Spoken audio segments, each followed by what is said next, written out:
Le Lexington. Vous connaissez sans doute ce navire en tant que porte-avions, parmi les plus grands ayant servi lors de la Seconde Guerre mondiale. Mais il est aussi connu pour avoir à la base été un tout autre navire. En effet, ce dernier devait être un croiseur de bataille, le tout premier, mais aussi le tout dernier de l'US Navy. C'est sur cette version de ce navire que nous reviendrons aujourd'hui. Alors, amis fans de grands navires ou simples curieux, je vous présente le croiseur de bataille USS Lexington.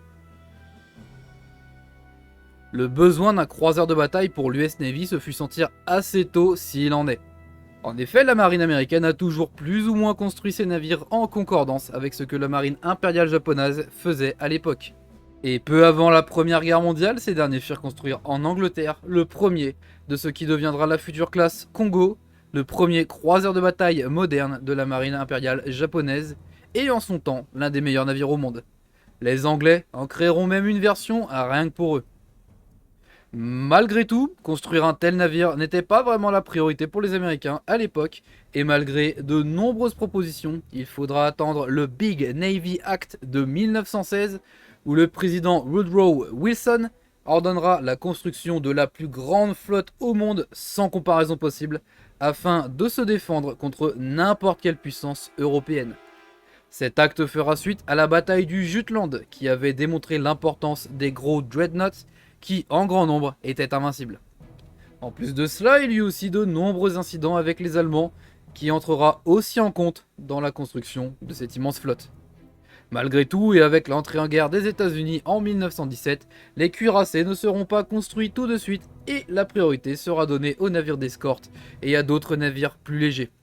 A la base, 16 grands navires devaient être construits après la signature de ce traité, mais plus tard, ce nombre sera porté à 44 afin de doubler les Anglais, mais aussi les Japonais, qui en plus d'être les deux nations les plus susceptibles avec lesquelles les États-Unis pouvaient entrer en guerre, sont aussi des alliés entre eux.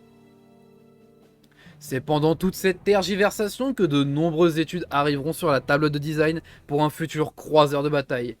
Mais comme la bataille du Jutland l'avait prouvé, ces derniers devaient garder un certain blindage, comme l'ont prouvé les nombreuses pertes anglaises de ce type de navire, là où les Allemands ont bien montré leur supériorité en termes de construction de croiseurs de bataille.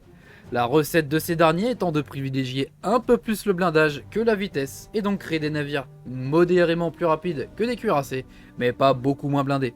Là où les navires anglais étaient certes plus rapides, mais d'un blindage très fin. Ces derniers en perdront 3, là où leurs cuirassés auront un impact beaucoup plus élevé.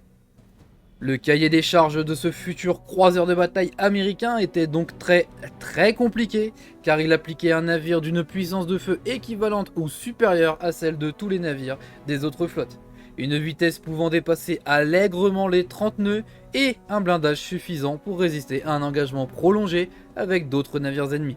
Il faut aussi savoir qu'à cette époque, la vitesse visée par le futur Lexington n'avait été atteinte que par des destroyers et d'autres navires plus petits.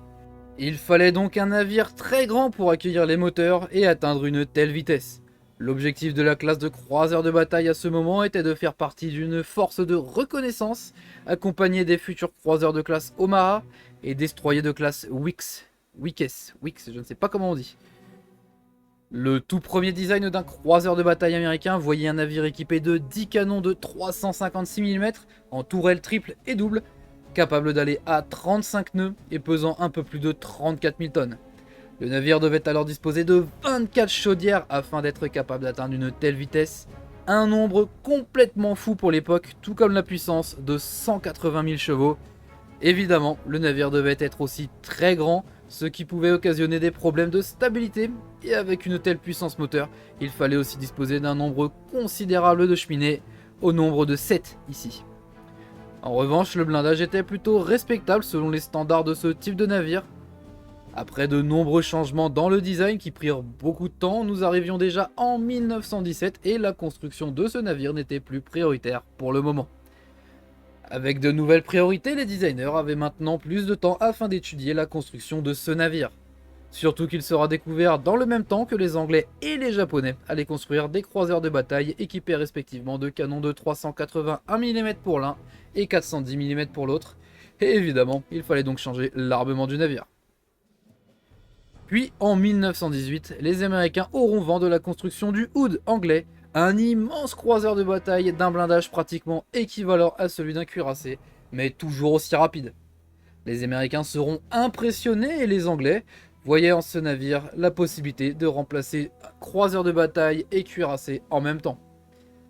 La Royal Navy enverra même un architecte pour aider les Américains dans la création de leur croiseur de bataille et il aminera avec lui plusieurs plans du Hood.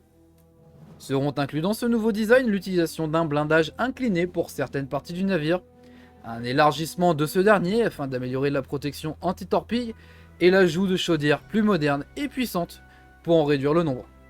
Le navire ne devait posséder maintenant plus que 2 cheminées contre les 7 prévues. L'armement sera lui composé de 8 canons de 406 mm, les mêmes que sur le Colorado.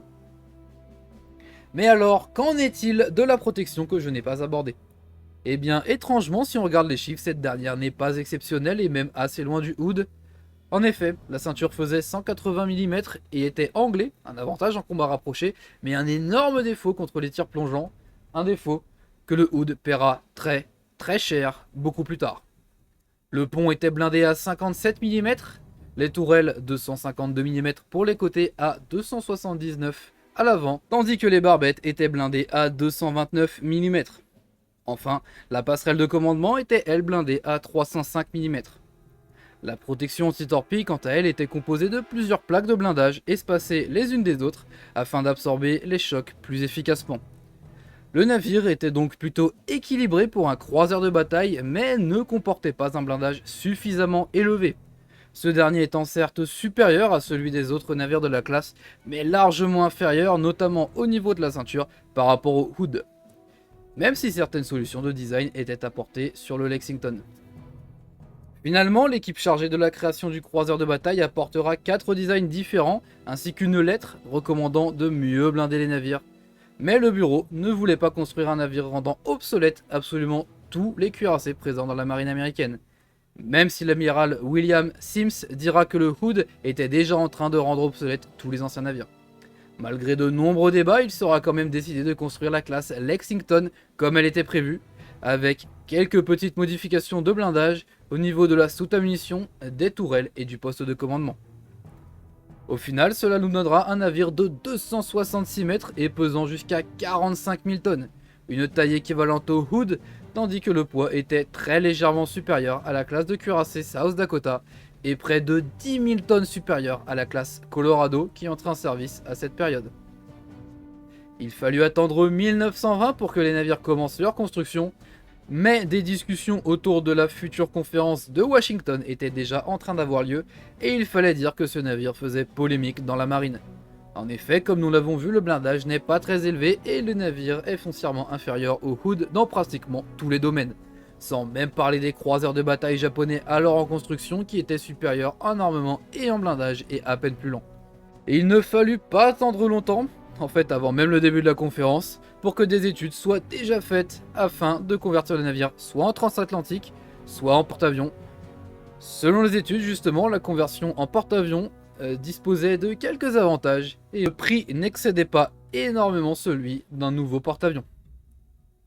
Nous arrivons alors en 1922 à la conférence de Washington. Je reviens en détail sur cette dernière dans ma vidéo sur le Dunkerque que je vous invite à aller voir. Mais entre tout un tas de restrictions, il fut autorisé aux 5 grandes marines de garder 2 navires de ligne en construction et de les convertir en porte-avions. Tandis que tous les autres seront démolis. Il sera alors décidé par les Américains de garder les 2 premiers navires de classe Lexington alors en construction et de les convertir en porte-avions. Une tâche qui ne sera pas aisée mais accomplie malgré tout, le tout pour un navire atteignant 33 000 tonnes. Évidemment, je ne reviendrai pas en détail sur la conversion du navire, cette dernière étant un peu fastidieuse et cette vidéo se concentrant uniquement sur sa version croiseur de bataille. Mais pour parler de leur carrière, malgré tout, les 2 navires auront une grosse carrière dans la bataille du Pacifique.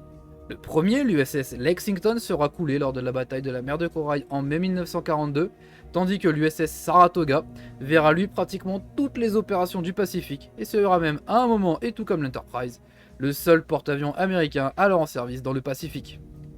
Il sera attaqué à la torpille par 2 fois mais reviendra Mais malheureusement, il ne sera pas gardé en tant que navire musée et sera coulé en tant que cible durant l'opération Crossroads des essais nucléaires, qui auront lieu en 1946. Finalement, dans leur glorieuse histoire navale, il est intéressant de noter que les Américains ne disposeront jamais d'un vrai croiseur de bataille, même si cela peut se comprendre car l'US Navy ne prendra pas une part importante lors de la Première Guerre mondiale, là où ce type de navire était notamment présent, tandis que le concept était obsolète lorsque la Seconde Guerre mondiale éclata. Le seul successeur spirituel qu'on peut trouver à la classe Lexington est la classe Alaska, de grands croiseurs, mais ceci, qui était à la base une histoire prévue pour aujourd'hui, sera finalement abordé un autre jour. C'était l'Argosy, et je vous ai présenté la classe de croiseur de bataille Lexington.